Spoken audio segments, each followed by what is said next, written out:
Assalamualaikum warahmatullahi wabarakatuh.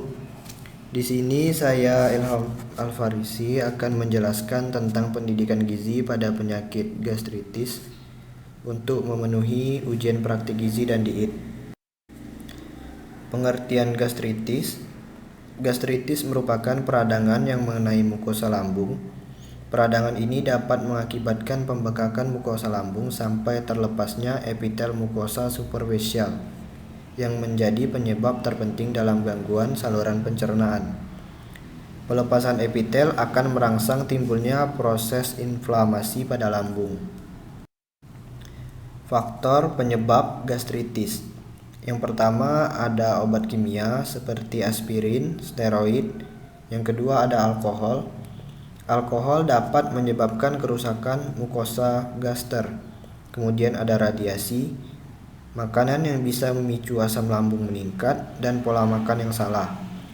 Keempat, infeksi seperti bakteri Pylori, Escherichia coli, dan Salmonella.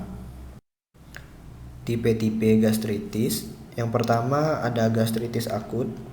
Gastritis akut merupakan peradangan pada mukosa lambung yang menyebabkan erosi dan pendarahan pada mukosa lambung, dan setelah terpapar oleh zat iritan, erosi tidak mengenai lapisan otot. Kemudian ada gastritis kronik, merupakan gastritis yang terikat dengan atrofi mukosa gastritis sehingga produksi HCl menurun dan menimbulkan kondisi alkaldira dan uselerasi peptik gastritis kronis. Dapat diklasifikasikan pada tipe A dan tipe B. Penderita MAH atau gastritis biasanya oleh ahli gizi dianjurkan untuk menerapkan diet lambung atau diet gastritis. Tujuan diberikannya diet lambung diantaranya menetralkan kelebihan asam lambung dengan memberikan makanan yang adekuat dan tidak merangsang. Syarat diet lambung yaitu makanan dalam bentuk lunak dan mudah dicerna. Kemudian hindari makanan yang merangsang lambung seperti asam, pedas, keras, terlalu panas ataupun dingin. Porsi yang diberikan kecil, yang diberikan sering. Dan cara pengolahannya direbus, dikukus, dipanggang, dan ditumis. Makanan yang diperbolehkan untuk diet gastritis. Dari karbohidrat terdapat nasi tim, bubur roti, gandum, makaroni, jagung, kentang, ubi, talas, hevermon, dan sereal. Kemudian dari protein terdapat daging tanpa lemak, ayam tanpa kulit, ikan, putih telur, susu rendah lemak, tempe tahu, dan kacang hijau.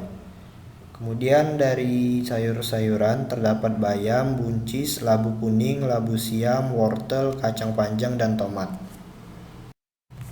Macam-macam diet lambung. Diet lambung terbagi menjadi 3. Yang pertama, diet lambung 1 diberikan pada gastritis akut. Makanan yang diberikan harus sering diberikan 3 jam sekali. Diet lambung 2 diberikan makanan berbentuk lunak serta porsi kecil tapi sering. Diet lambung 3 biasanya untuk pasien yang hampir sembuh diberikan makanan yang berbentuk lunak sesuai keinginan. Kesimpulan, tujuan dari diet lambung ini adalah untuk memberikan makanan dan cairan secukupnya. Pada diet lambung 1, makanan diberikan setiap 3 jam sekali selama 1-2 hari. Sedangkan pada diet lambung 2, makanan berbentuk lunak, porsi kecil tapi sering. Baiklah, sekian video animasi yang dapat saya buat. Saya akhiri. Wassalamualaikum warahmatullahi wabarakatuh.